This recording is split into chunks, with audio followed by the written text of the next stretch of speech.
Hello friends, I am Ajay Kumar. आप लोगों का इस यूट्यूब चैनल में स्वागत है।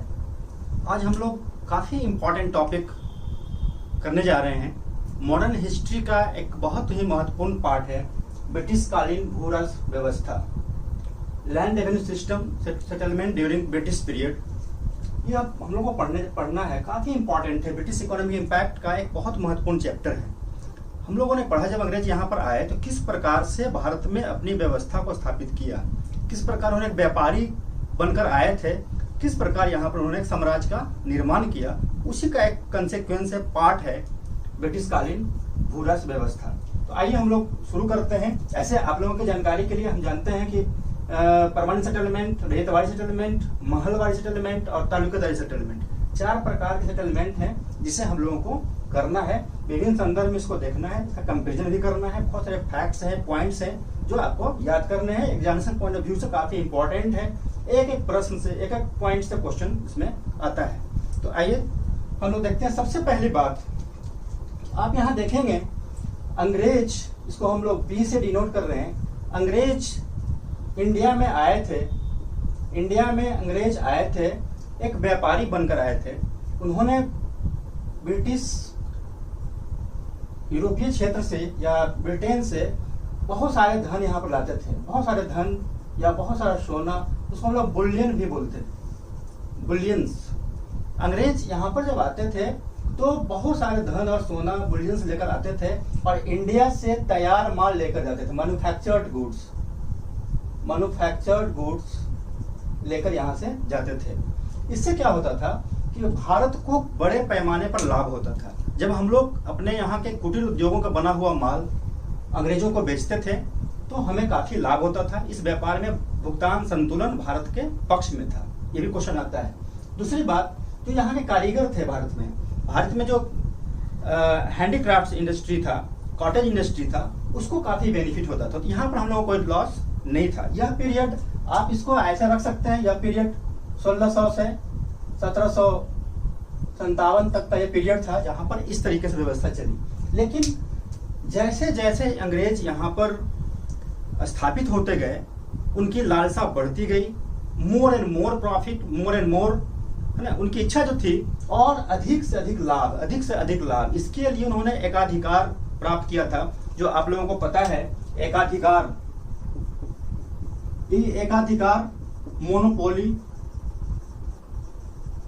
मोनोपोली का तात्पर्य है कि बाजार में केवल एक ही विक्रेता होगा। और ब्रिटिश ईस्ट इंडिया कंपनी जो भारत में व्यापार के लिए अधिकृत की गई थी साम्राज्य के द्वारा, ब्रिटिश साम्राज्य के द्वारा, उन्होंने एक एक करके अपने एकाधिकारों का प्रयोग किया। आपको ये जानकारी होनी चाहिए कि एकाधिकार का प्रयोग करने को 3 स्टेप उन्होंने उठाया। इस एकाधिकार के लिए 3 स्टेप उठाया है, 1, 2, 3। ये आप ध्यान रखेंगे। पहला कि अदर ब्रिटिश कंपनी को साइड करके उन्होंने महारानी से पूर्व के देशों के साथ व्यापार का एकाधिकार प्राप्त किया, उन्होंने लाइसेंस प्राप्त किया, परमिट प्राप्त किया।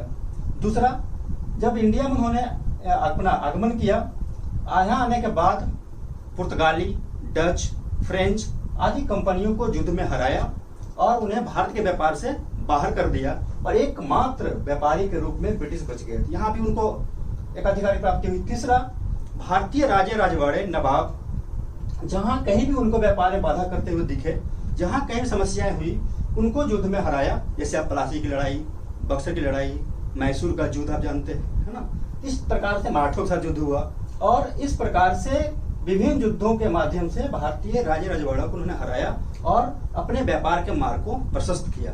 जब उनको इसके साथ साथ और ज्यादा लाभ चाहिए था और बेनिफिट चाहिए था, तो उन्होंने क्या किया, तो उन्होंने देखिए आगे क्या होगा। यहाँ पर जब प्लासी की लड़ाई में 1757 में पीरियड, 1757 में प्लासी की लड़ाई में जब उन्होंने सिराजदौला को हराया, अंग्रेजों ने सिराजदौला को हराया, उसके बाद एक एक करके पपेट नवाब, कठपुतली नवाबों को बैठाया, बड़े पैमाने पर रेवेन्यू या नजराना वसूल किया। बड़े पैमाने पर उनको लाभ यहाँ पर हुआ, व्यक्तिगत लाभ भी हुआ क्लाइव को, वर्नेस्टिंग को बाद में। और उसके बाद उनकी मंशा हो गई कि क्या उपाय किया जाए कि व्यापार को और अधिक लाभकारी बनाया जाए।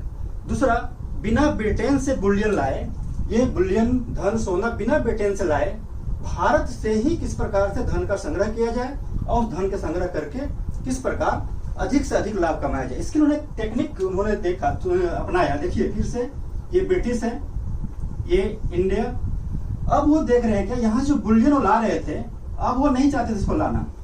अब वो चाह रहे थे कि यहाँ से किसी प्रकार का धन का आगमन यहाँ ना हो, लेकिन उनका जो व्यापार था, मैन्युफैक्चर्ड गुड्स, तैयार माल यहाँ से ले जाना, ये जारी रहे। अब आप सोच सकते हैं, इस फिगर से आप देख सकते हैं कि जब भी कोई कारीगर, क्राफ्टमैन अपना तैयार माल बेचेगा, उसके बदले में उनको तो कुछ चाहिए, पैसा चाहिए। यहाँ तो पैसा आ रहा है, यहाँ धन आ रहा है, लेकिन यहाँ कैसे आएगा? इसके लिए उन्होंने टेक्निक अपनाया कि भारत से ही धन का जुगाड़ किया जाए, भारत से ही धन का जुगाड़ किया जाए, भारत से ही राजस्व का जुगाड़ किया जाए, रेवेन्यू। और इस रेवेन्यू, देखिए इंडिया, ये रेवेन्यू यही सारा है, और इंडिया का रेवेन्यू यहाँ भारतीय माल को खरीदने के लिए उपयोग हो रहा है। मतलब अब ब्रिटेन से किसी प्रकार का धन नहीं आ रहा है, भारतीय धन का ही लोग उपयोग सामान खरीदने में कर रहे हैं, और इस धन का उपयोग करके अधिक से अधिक माल ले जा रहे हैं। अब आपको सोचना है कि जब इनको यही से रेवेन्यू मिल रहा है, तो चाहेंगे इसको मैक्सिमाइज करना। अब वो चाहेंगे इसको कैसे और मैक्सिमाइज करें, और कैसे बढ़ाएं। दूसरी बात, एक तो ये पॉइंट था। दूसरी बात, वो यहाँ पर भारत में धीरे धीरे जब युद्ध में समाते चले गए, पलासी के युद्ध, बक्सर के युद्ध, बाद में मराठों से लड़ाई हुई, मैसूर की लड़ाई हुई, और धीरे धीरे साम्राज्य विस्तार की जब उनका कदम बढ़ता है, इसमें काफी बड़े पैमाने पर धन की आवश्यकता बढ़ती गई। क्लियर है? पहला, अधिक से अधिक लाभ के लिए, अधिक से अधिक गुड्स खरीदने के लिए और यूरोप के बाजार में बेचने के लिए बड़े पैमाने पर धन चाहिए था, उसके उन्होंने ये तरीका अपनाया। और दूसरा, उनको साम्राज्य विस्तार के लिए, युद्ध के लिए भी बड़े पैमाने पर धन चाहिए था। निश्चित रूप से इसको बढ़ाने की आवश्यकता थी। इसीलिए भारत में गवर्नर जनरल्स या बंगाल के गवर्नर जनरल्स या आगे आने वाले जितने भी यहाँ पर देखेंगे हम लोग गवर्नर्स को, वो उन्होंने क्या किया कि भारत से अधिक धन उगाहने के लिए प्रयोग करना शुरू किया।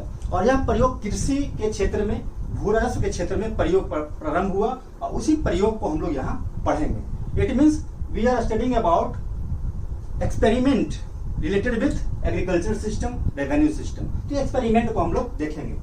तो आइए यहाँ पर हम लोग, ये क्लियर हो गया, आगे हम लोग बढ़ते हैं।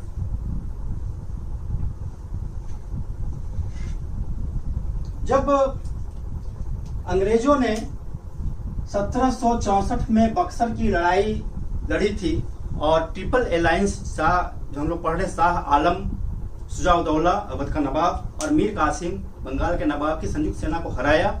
उसके बाद 1765 में शाह आलम ने अंग्रेजों को बंगाल, बिहार और उड़ीसा की दीवानी दी थी, जो हम लोगों ने पिछले वीडियो में पढ़ा था।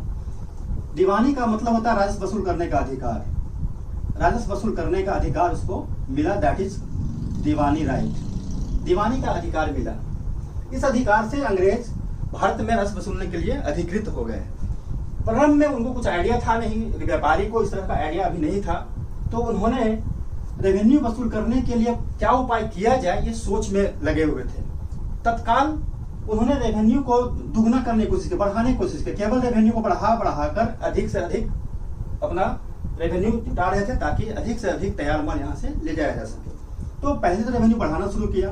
बाद में जब वॉरेन हेस्टिंग्स यहाँ आता है, वॉरेन हेस्टिंग्स ने इस सिस्टम को चेंज करने की कोशिश किया, व्यवस्थित करने की कोशिश किया, और 1772 ईस्वी में उसने 5 वर्षीय बंदोबस्त किया, 5 वर्षीय व्यवस्था।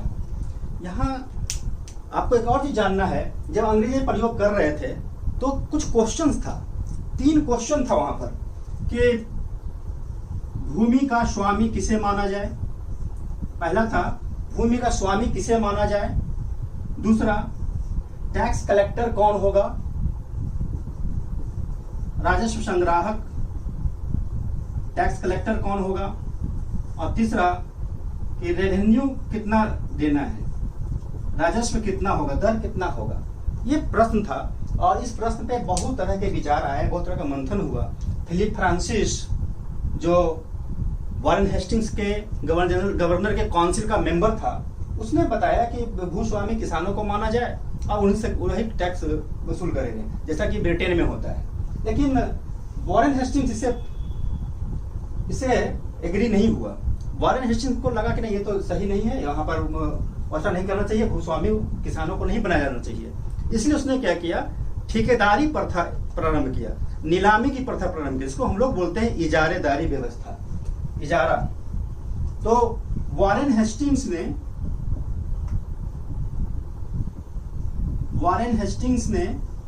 1772 में जो पंचवर्षीय व्यवस्था की बात करें, इजारा प्रणाली, ठीके की प्रणाली, बोली प्रणाली शुरू किया। जो सबसे अधिक बोली लगाएगा उसको रस वसूल करने का अधिकार दिया जाएगा। तो यहाँ पर 5 वर्षीय व्यवस्था जब चली तो जिसने अधिक बोली लगाया उसको रेवेन्यू वसूल करने का अधिकार मिला। इसमें क्या हुआ, बहुत सारे जो जमींदार थे वो सामने आए। बहुत सारे जमींदार जो सशक्त नहीं थे, सक्षम नहीं थे, वो इस कृषि व्यवस्था से बाहर हो गए और बहुत सारे बाहर के भी यहाँ पर जमींदार आना शुरू हो गए। बहुत सारे बनिए वर्ग के लोग, जो मिडिल क्लास के लोग थे, बिजनेस क्लास के लोग थे, वो लोग भी यहाँ आकर इजारा व्यवस्था में शामिल हो गए और किसानों का काफी शोषण हुआ, काफी अव्यवस्था फैल गई। जो द्वैत शासन के पीरियड की बात हम लोग कर रहे थे, उसी के जैसा यहाँ पर किसानों का काफी शोषण हुआ। जब वॉरेन हेस्टिंग्स लगा कि व्यवस्था सही नहीं है, रेवेन्यू को हमने बार बार एक साल में व्यवस्थित करना पड़ता था, तो और किसानों का शोषण भी हो रहा था, इसीलिए 5 वर्ष के बाद अगला 5 वर्ष को कंटिन्यू नहीं किया गया। तो 1777 में क्लियर है, 5 वर्ष 72 के बाद यह 1 वर्षीय बंदोबस्त कर दिया गया। मतलब अब वॉरेन हेस्टिंग्स लगा 1-1 साल के लिए हम बंदोबस्त करेंगे, 1 साल के लिए ठेका देंगे, क्योंकि 5 साल का ठेका का मतलब क्या था, वो कंटिन्यू एक व्यक्ति काम कर रहा है, एक्स्ट्रा कहीं लाभ हो रहा है, सरकार को फायदा नहीं हो रहा है। उसने 1-1 वर्ष का बंदोबस्त करना शुरू कर दिया। हालांकि इसमें काफी समस्याएं भी होती थी, हर बार बंदोबस्त करना, हर बार नया आदमी आना, ये दिक्कत थी। तो ये प्रयोग का दौर चल रहा था। लेकिन इससे क्या हुआ, जो समस्याएं बढ़ गई तो इसकी खबर ब्रिटेन को मिली, वहाँ सम्राटी को मिली, ब्रिटिश सम्राट को मिली। तो यहाँ अंग्रेजी कंपनी पर तरह तरह के आरोप लगने प्रारंभ हो गए। आप इतिहास में पढ़ेंगे, वॉरेन हेस्टिंग्स पर महाभियोग भी लगाया गया था, इसको काफी यहाँ निंदा की गई थी। और तब लॉर्ड कॉर्नवालिस को भेजा जाता है। लॉर्ड कॉर्नवालिस जब यहाँ आता है, लॉर्ड कॉर्नवालिस, इसको स्पेशली भेजा गया था कि भारत में भू राजस्व व्यवस्था को किस प्रकार से बेहतर किया जाए और किसानों के शोषण को कैसे मुक्त किया जाए और अधिक से अधिक रेवेन्यू भी आए, किसानों को शोषण भी ना हो और ये जो अत्याचार हो रहा है वहां पर वो कंट्रोल हो जाए। लॉर्ड कॉर्नवालिस यहाँ पर आता है 1786 में, है ना, और उन्होंने सर जॉन शोर को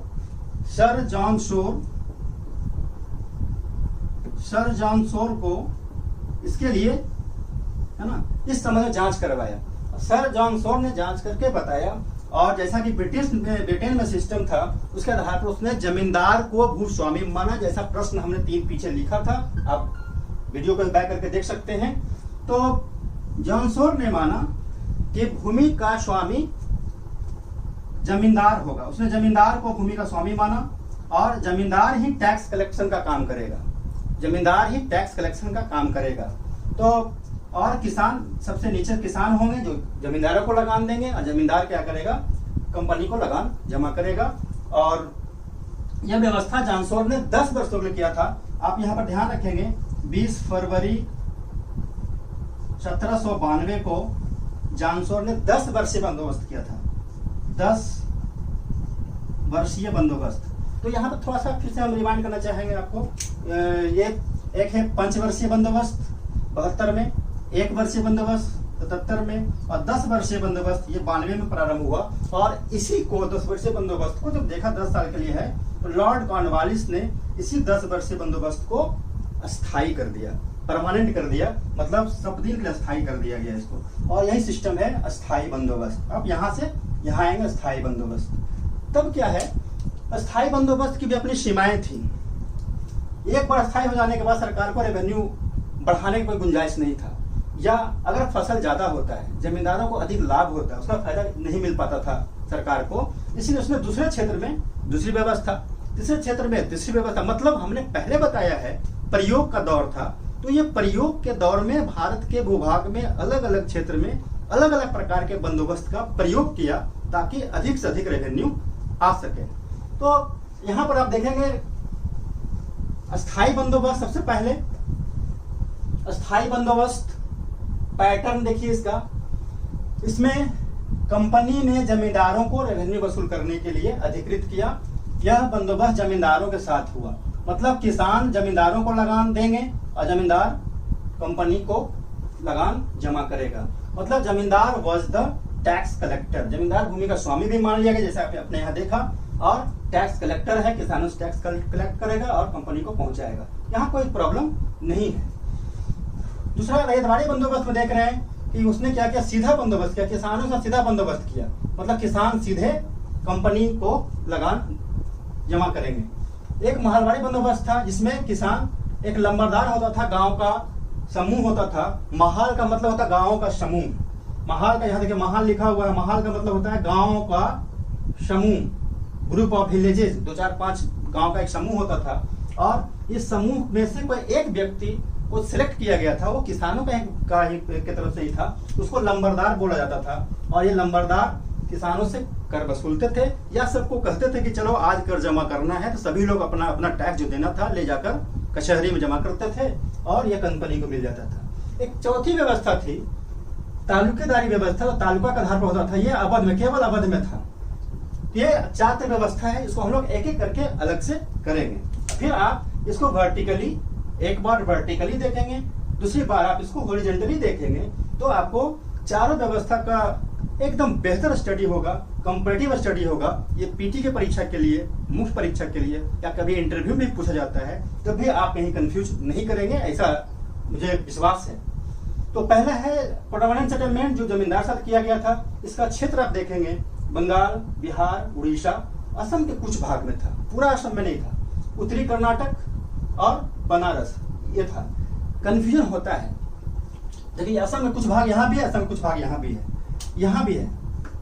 मतलब जिस भाग में अस्थायी बंदोबस्त था, है ना, वहां पर रेतवाड़ी नहीं होगा, दूसरे प्रदेश में रेतवाड़ी व्यवस्था होगी, ये ध्यान में रखना है। उत्तरी कर्नाटक यहाँ लिखा हुआ है, यहाँ बरार, ये भी कर्नाटक में है, ये भी कर्नाटका में है, ठीक है। तो यहाँ देखेंगे उत्तरी कर्नाटक में है, ये बरार का पार्ट है। तो ये थोड़ा सा कंफ्यूजन कभी कभी होता है, आपको पढ़ना है ध्यान से, थोड़ा सा ये करना है, रिविजन करना है। तो हम बात कर रहे थे बंगाल, बिहार, उड़ीसा, असम में कुछ भाग में, उत्तरी कर्नाटक, बनारस। दूसरा परसेंटेज भूभाग इसका था 19%। 19% भूभाग में यह था, ये पार्ट था। यहाँ एक आप वेन डायग्राम से देख सकते हैं ऐसे,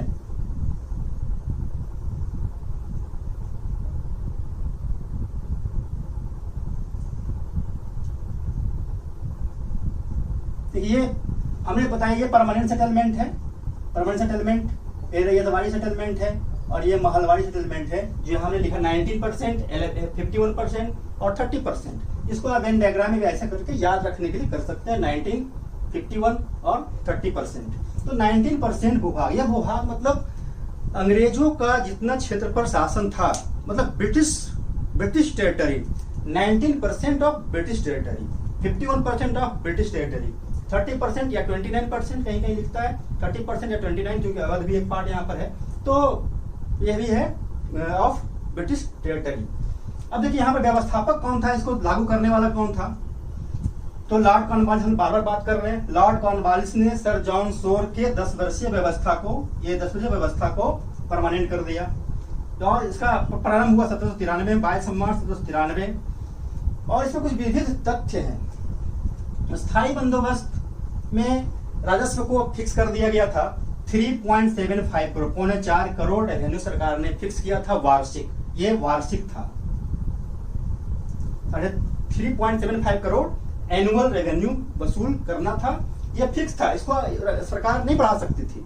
अगर जमींदारों को लाभ होगा, चाहे कम हो चाहे ज्यादा हो, वो जमींदारों की जिम्मेदारी है, जिम्मेवारी उसकी है, उनकी अकाउंटेबिलिटी है, रिस्पॉन्सिबिलिटी है, बस कंपनी को इतना चाहिए। अब यहाँ देखिए कैसे रेवेन्यू का क्या बंटवारा कैसे होता था।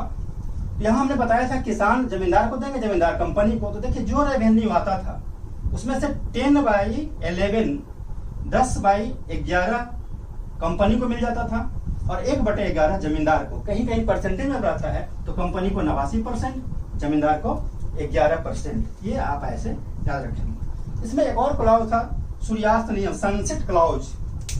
इसको हम लोग बात कर रहे हैं सनसेट क्लॉज, सूर्यास्त नियम। आप लोगों ने देखा होगा, पढ़ा होगा पहले। सनसेट क्लॉज, सनसेट सूर्यास्त, इसमें एक डेट फिक्स कर दिया जाता था। उस फिक्स डेट के सूर्यास्त के टाइम, सूर्य के डूबने का, अब वो टाइम है 5 बजे, 5:30, 6 बजे, जो भी रहा होगा जोग्राफिकली, है ना, सीजन के आधार पर, उस डेट के शाम तक अगर वह जमींदार टैक्स नहीं पहुंचाता था तो उसकी जमींदारी नीलाम हो जाती थी। यह बहुत ही कठोर नियम था। फिक्स डेट को, ये जो डेट फिक्स कर दिया गया था, काफी कठोर नियम था।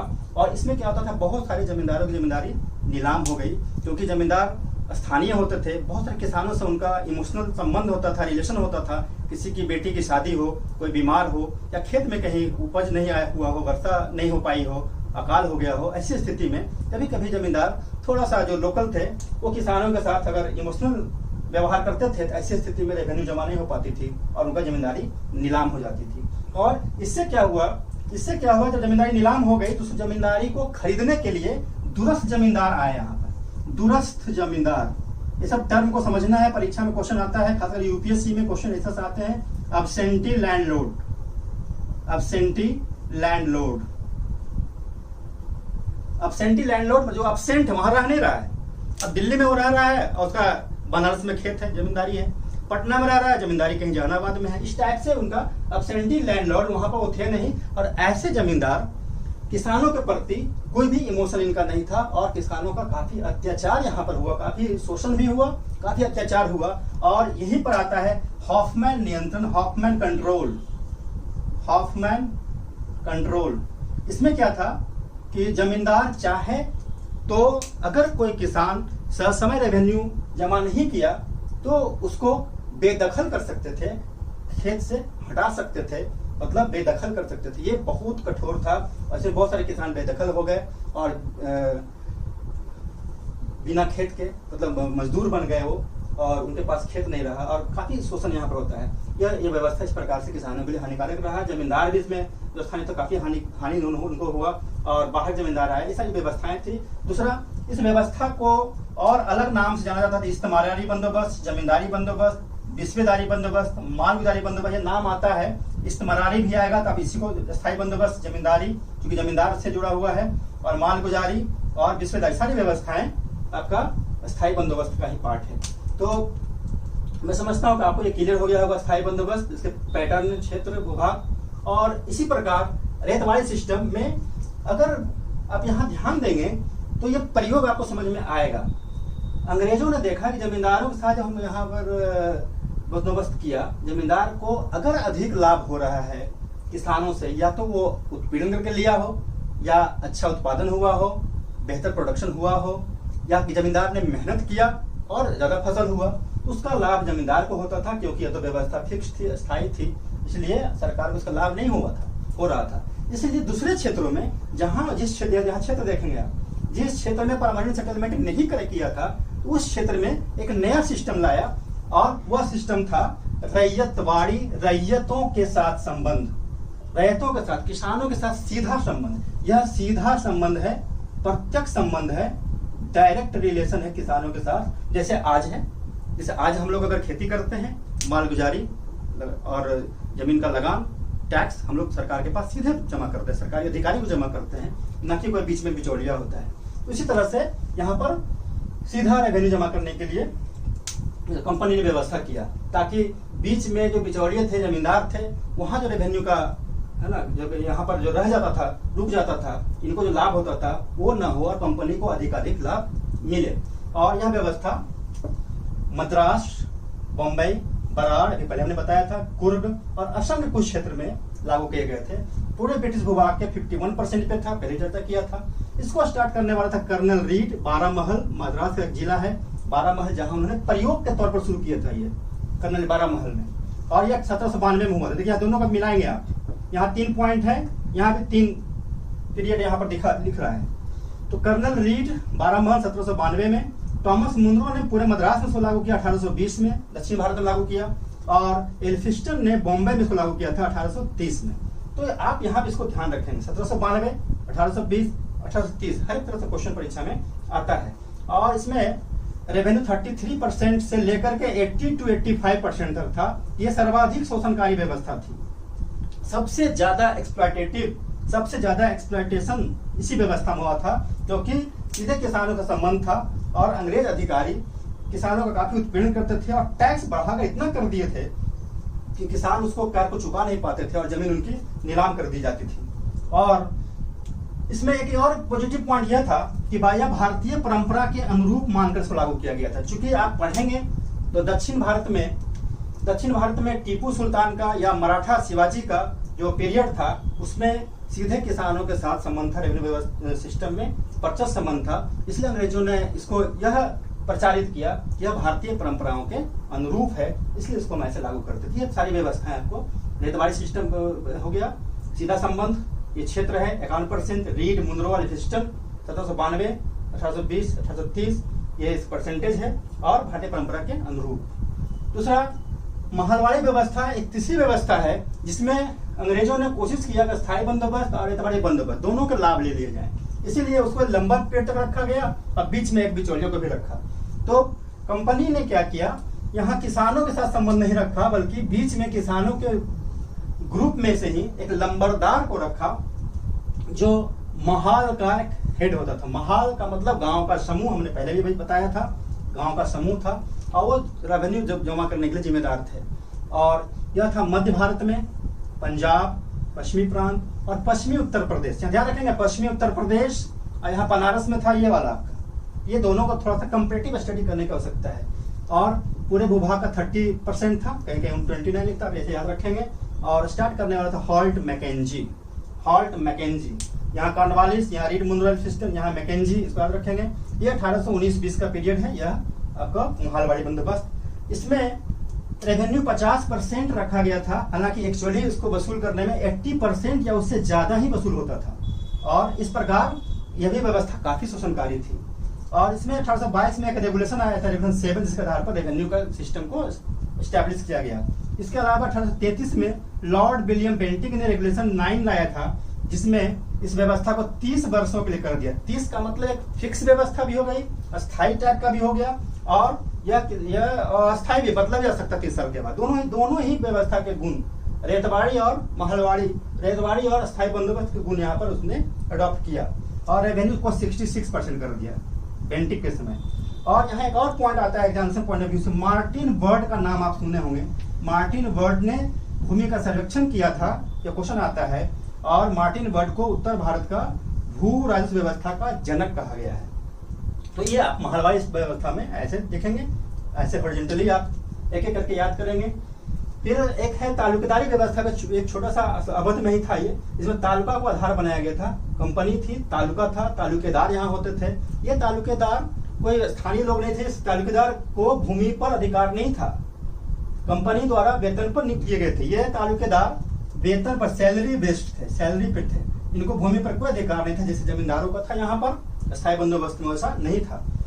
और चूंकि आप देख रहे हैं 1857 की क्रांति में जहां जहां परमानेंट सेटलमेंट था वहां पर अंग्रेजों को सपोर्ट मिला जमींदारों को, और यहाँ के विद्रोहियों को दबाने में जमींदारों ने अंग्रेजों का पक्ष लिया, सपोर्ट किया। इसीलिए 1857 क्रांति के बाद ये तालुकेदारी व्यवस्था को समाप्त कर दिया गया और अवध में भी अस्थायी बंदोबस्त लागू किया गया। तो इस प्रकार अब मुझे लग रहा है कि आप लोग ये चारों व्यवस्था को अच्छी तरह समझ गए होंगे। इसमें को हमने डिफरेंट पार्ट में बांटने की कोशिश किया है और डिफरेंट पार्ट को इसको एक चार्ट बनाया गया है। और आप भी कॉपी में ऐसे अगर बनाते हैं इसको और आप साफ साफ करके लिखते हैं, निश्चित रूप से सारे प्रश्न इसमें से आपको एग्जामिनेशन में आएंगे और आप उसको आंसर मार सकते हैं। Figure, eye catching figure, copy को थोड़ा सा बेहतर डिफरेंट कलर से बनाना है और आंखों के सामने ये फिगर आना चाहिए एग्जामिनेशन हॉल में। 1951 ये आना चाहिए, या पाई डायग्राम, ये जो पाई डायग्राम है ये आना चाहिए, जो भी लिखा गया जैसे वहां पर आपको आंखों के सामने आना चाहिए। ये सारा चीज दिखना चाहिए इस तरह से। जो क्षेत्र है, क्षेत्र को डिस्टिंग्विश कर सकते हैं, ये इस तरह डिस्टिंग्विश कर सकते हैं, या आप इंडिया के नक्शे पर इसको कर सकते हैं। आप भारत के नक्शे पर इसको आप इस तरह से आप ऐसे बना सकते हैं। जैसे बंगाल, बिहार, उड़ीसा का क्षेत्र, ये क्षेत्र है, ये आपका परमानेंट सेटलमेंट का क्षेत्र है, आपको ध्यान में रखेंगे। थोड़ा सा उत्तरी कर्नाटक का क्षेत्र है, बनारस का क्षेत्र है यहाँ पर। यहाँ मद्रास और बम्बई वाला क्षेत्र जहाँ देख रहे हैं, ये वाला, ये रैयतवाड़ी बंदोबस्त है। ये पश्चिमी भारत का क्षेत्र, ये हिमालय यहाँ बना लेते हैं, ये पंजाब, पश्चिमी प्रांत, पश्चिमी उत्तर प्रदेश वाला एरिया है। इस सारे क्षेत्र में आपका मालवाड़ी बंदोबस्त है। और यहाँ अवध वाला एरिया में तालुकेदारी है। ये permanent settlement, Ryotwari settlement, Mahalwari settlement और ये तालुकेदारी सेटलमेंट, ये नक्शा में भी ध्यान दे सकते हैं कि कहाँ था। मोटे तौर पर ऐसे आप इसको याद कर सकते हैं, बहुत भारी नहीं है। तो आज के लिए इतना ही, फिर अगले वीडियो में हम लोग मिलेंगे। That's all, thank you.